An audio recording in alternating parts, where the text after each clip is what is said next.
Assalamualaikum warahmatullahi wabarakatuh. Kita kembali lagi membahas kisi-kisi. Untuk kali ini kita akan membahas kisi-kisi seni budaya kelas 12. Oke, next. Oke, yang pertama kita akan bahas nilai estetis dalam karya seni rupa dua dimensi. Kita sudah ketahui bersama bahwa karya seni rupa dua dimensi itu adalah sebuah karya seni yang memiliki dua sisi, yaitu yang pertama adalah sisi panjang, yang kedua adalah sisi lebar. Biasanya karya seni rupa dua dimensi ini contohnya seperti gambar atau lukisan gitu ya. Jadi untuk nilai estetisnya ada dua, itu yang pertama adalah nilai intrinsik dan yang kedua adalah nilai ekstrinsik. Nah, nilai intrinsik itu adalah nilai yang berasal dari karya seni rupa itu sendiri. Jadi yang perlu digarisbawahi adalah karya seni itu sendiri gitu ya. Nah, jadi sebelum membuat lukisan itu pasti harus ada idenya, ada gagasannya yang mendasari dari si kreator itu untuk membuat sebuah lukisan. Nah, dari sebuah lukisan itu pasti ada perpaduan antara garis, bidang, warna, tekstur, dan pencahayaan. Jadi dari semua faktor-faktor itulah nantinya yang akan menjadi nilai bawaan dari karya seni rupa itu sendiri. Nah, terus bagaimana dengan nilai ekstrinsik? Yaitu adalah nilai dari sebuah karya seni yang berasal dari penilaian subjektif yang didasarkan pada selera penikmat karya itu. Jadi yang perlu digarisbawahi itu adalah subjektifnya sama seleranya. Nah, jadi nilai ekstrinsik itu nilai yang berasal dari si apresiator, dari orang yang menilai karya seni itu. Jadi kalau misalkan ada contoh satu karya terus dinilai oleh dua orang, pasti nanti penilaiannya beda. Karena ada unsur subjektivitas yang mendasari penilaian kedua orang itu. Nah, kita juga tidak bisa memaksakan harus seleranya harus sama, terus nilainya harus sama, itu tidak bisa gitu ya. Jadi itu yang mendasari dari adanya nilai ekstrinsik. Oke, kita lanjut.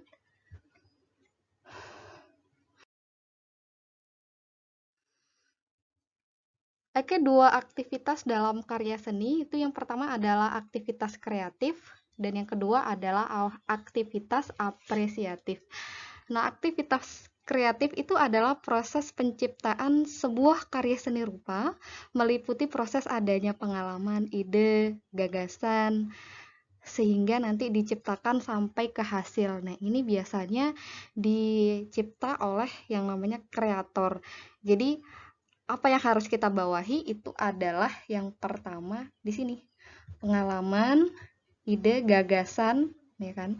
Jadi otomatis orang itu, si kreator itu mau bikin lukisan tentang pemandangan, otomatis dia sudah pernah lihat gitu sebelumnya.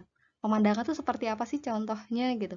Atau bisa lihat secara visual, secara tidak langsung dengan gambar, atau memang yang secara langsung dia pergi ke sebuah pemandangan. Nah, mulai dari pengalaman itu nanti muncul sebuah ide. Oh, saya pengen bikin pemandangan.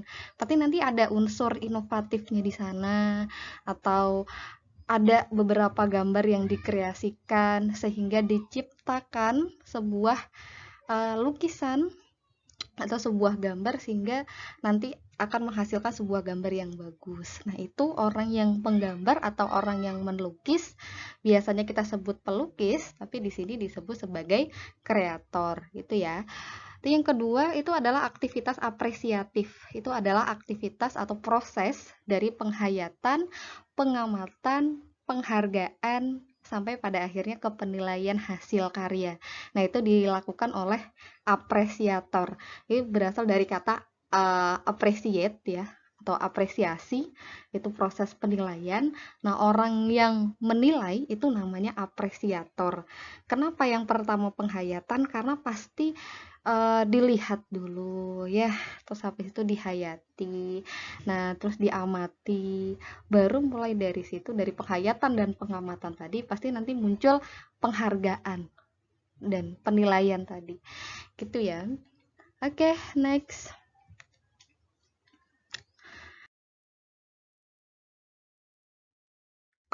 Kita bahas tentang perbedaan antara musik tradisional dengan musik klasik.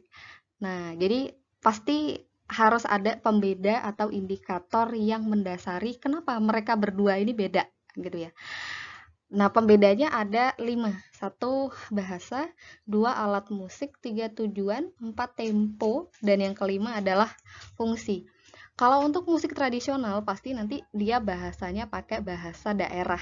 Nah, itulah yang dinamakan musik tradisional. Tapi kalau musik klasik, dia bahasanya pakai bahasa umum. Contoh nih, kita kan umumnya pakai bahasa nasional kan bahasa Indonesia.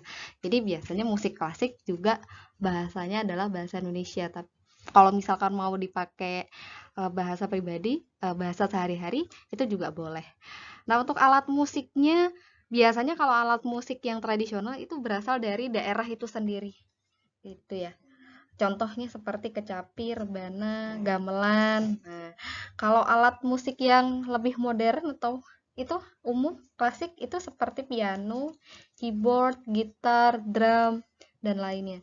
Kalau untuk tujuannya biasanya musik tradisional itu digunakan untuk pengiring acara ritual adat.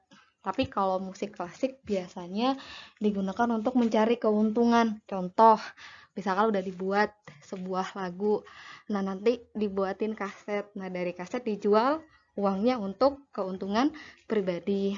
Tapi kalau musik tradisional enggak, biasanya tujuannya itu untuk pengiring acara ritual adat seperti upacara adat atau acara-acara besar di sebuah daerah gitu. Nah, kita lanjut ke tempo.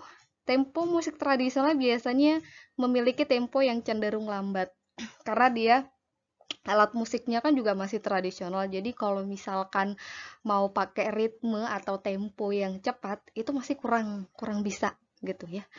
Tapi berbeda dengan musik klasik, dia mempunyai tempo yang lebih cepat.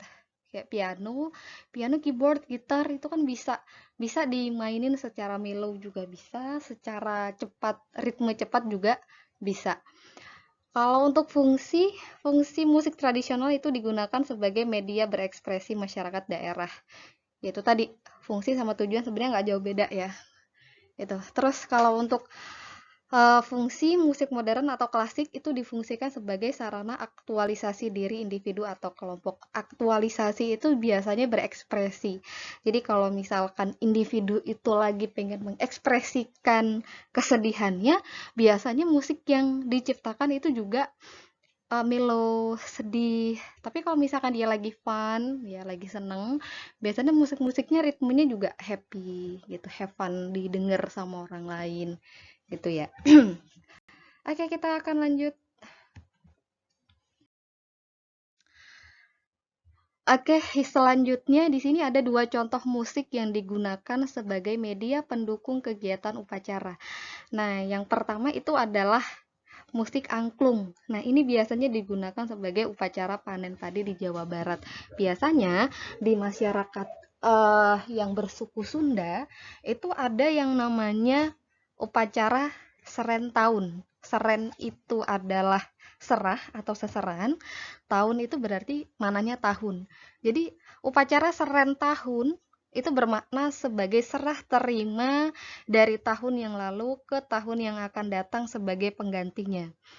Jadi upacara ini sebagai media berekspresi rasa syukur masyarakat kepada Tuhan atas segala hasil pertanian yang sudah diberikan seraya mengharap hasil yang lebih baik untuk tahun depannya. Gitu ya. Apa sih kayak lebih ke apa introspeksi diri gitu? Bisa kayak misalkan ada pengajian akhir tahun gitu ya. Tapi kalau untuk mereka lebih ke posisi yang apa ya? Ngomongin untuk hasil pertanian, bukan bukan ke introspeksi diri, tapi kalau misalkan kita untuk pengajian akhir tahun kita kan biasanya ke apa introspeksi kan. Misal nih tahun ini udah buat salah banyak nih tahun ini, nanti tahun depan gak boleh gitu.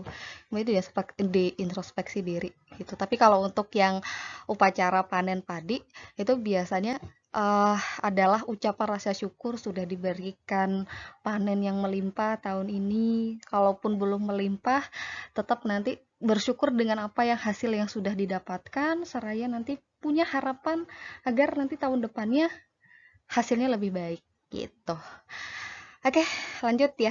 Nah, jadi biasanya musik angklung ini digunakan pada upacara panen padi di Jawa Barat. Itu biasanya dipakai di Kasepuhan Banten, Banten Kidul, di Desa Ciptagelar. Itu di Sukabumi, ya. Nah, tapi kalau misal yang lain, contoh yang lain itu adalah dipakai di Desa Cigugur, Kabupaten Kuningan di Jawa Barat. Jadi itu salah satu contoh daerah yang masih pakai musik angklung sebagai media pengiring pada upacara panen padi. Itu di Provinsi Jawa Barat. Oke, lanjut ya. Kita ke musik tarawangsa. Nah, musik tarawangsa ini biasanya dipakai di upacara mapak. Mapak Dewi Sri di Sumedang, Jawa Barat. Jadi mapak itu artinya menjemput, Dewi Sri itu identik dengan padi. Jadi menjemput padi itu artinya panen. Nah, sebenarnya sama sih ya dengan upacara panen padi yang pertama tadi. Bedanya kalau upacara panen padi itu biasanya diadakan setiap tahun. Tapi kalau misalkan upacara mapak Dewi Sri itu tidak setiap tahun. Hanya tahun-tahun tertentu ketika hasilnya bagus, maka diadakan upacara mapak Dewi Sri. Tapi kalau misalkan pas ketemu panen yang nggak bagus, maka upacara mapak itu tadi tidak dilaksanakan. Gitu ya. Oke, next.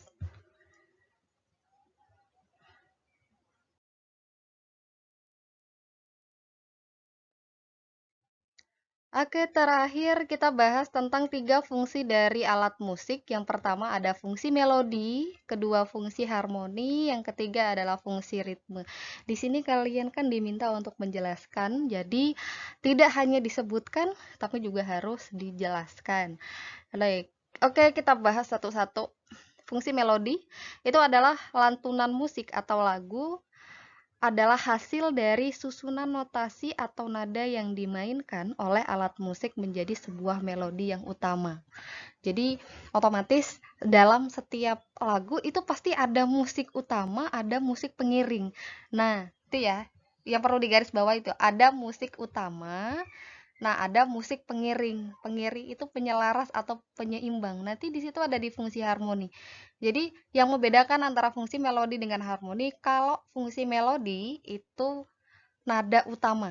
Tapi kalau fungsi harmoni dia nanti adalah sebagai penyeimbang atau penyelaras dari sebuah melodi. Ya, dari sebuah nada yang utama tadi. Nah, jadi kalau untuk fungsi melodi itu adalah sebuah lagu atau lantunan lagu itu adalah hasil dari susunan not-not ya, not-not musik yang dimainkan oleh alat musik tadi sehingga itu jadi alat lagi. Jadi melodi yang utama. Contoh nih misal gitar. Gitar itu sekalipun dia nggak ditemenin sama alat musik yang lain, orang main musik cuma sama gitar, tetap musiknya jadi, lagunya jadi. Jadinya apa? Jadi musik akustik namanya. Gitu. Tapi kalau misalkan fungsi harmoni itu kan penyelaras atau penyeimbang dari antara melodi dengan ritme. Jadi dia itu sebagai temen dari fungsi melodi. Contohnya piano gitu. Oke, yang terakhir fungsi ritme. Fungsi ritme itu adalah nada yang memberikan efek suasana pada sebuah seni musik. Tapi biasanya alat musiknya itu tidak bernada. Contoh beduk sama kendang.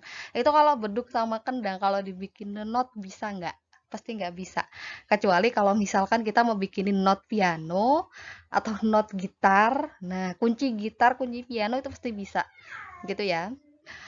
Oke, alhamdulillah jazakumullah khairah. Semoga kalian paham dengan penjelasan Ibu Rin hari ini. Semoga Allah paling aman, selamat, lancar, barokah. Untuk UTS-nya jangan lupa belajar.